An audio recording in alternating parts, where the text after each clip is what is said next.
محمد صلی اللہ علیہ وآلہ وسلم بن عبداللہ بن عبد المطلب بن ہاشم بن عبد مناف بن قصی بن قیلاب بن مرہ بن قاب بن لعی بن غالب بن فخر بن مالک بن نظر بن قینانہ بن خزیمہ بن مدرکہ بن الیاس بن مزر بن نزار بن معاد بن عدنان۔ کچھ جنریشنز کے بعد اسماعیل علیہ السلام و بن ابراہیم علیہ السلام بن آزر یا تارخ بن نحور بن سروغ بن رعو بن فالغ بن ہود علیہ السلام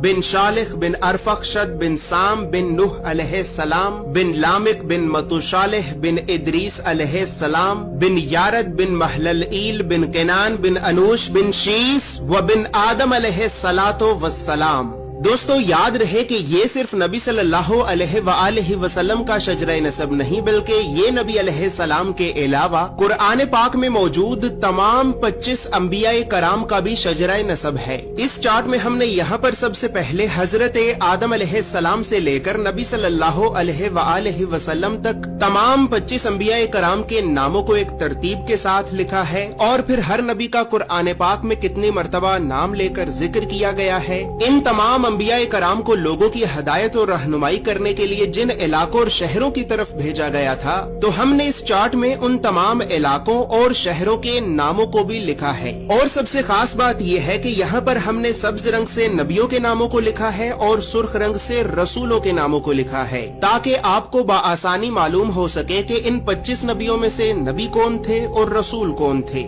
اس کے علاوہ اس چارٹ میں ہم نے اللہ رب العزت کے 99 صفاتی نام اور پھر ان ناموں کے نیچے ہم نے ڈیبیٹڈ پروفیٹس یعنی ان 10 نبیوں کے ناموں کو بھی لکھا ہے کہ جن 10 نبیوں کے نبی ہونے کے بارے میں تمام مسلمان علماء میں اختلاف پایا جاتا ہے، کیونکہ ان 10 نبیوں کو قرآن پاک میں کہیں پر بھی نبی نہیں کہا گیا ہے۔ اس کے علاوہ چارٹ میں موجود سرخ رنگ 5 اولو العزم نبیوں کو ریپرزینٹ کرتا ہے، جبکہ بلو کلر بنی اسرائیل کے نبیوں کو ریپرزینٹ کرتا ہے۔ اور اسی طرح 25 نبیوں میں سے 23 نبی ایسے بھی ہیں کہ جن کا ذکر قرآن کے علاوہ تورات، زبور اور انجیل میں بھی موجود ہے۔ لہٰذا اسی وجہ سے ہم نے انبیاء کرام کے عبرانی اور یونانی یعنی ببلکل ناموں کو بھی اس چارٹ میں لکھا ہے۔ ان تمام معلومات کے علاوہ نبی صلی اللہ علیہ وآلہ وسلم کے ساتھ خلفائے راشدین، بنو عباس، بنو امیہ اور اہل بیت اطہار کا کیا رشتہ تھا، تو ان تمام خاندانی رشتوں کو بھی ہم نے اس چارٹ میں ایکسپلین کیا ہے۔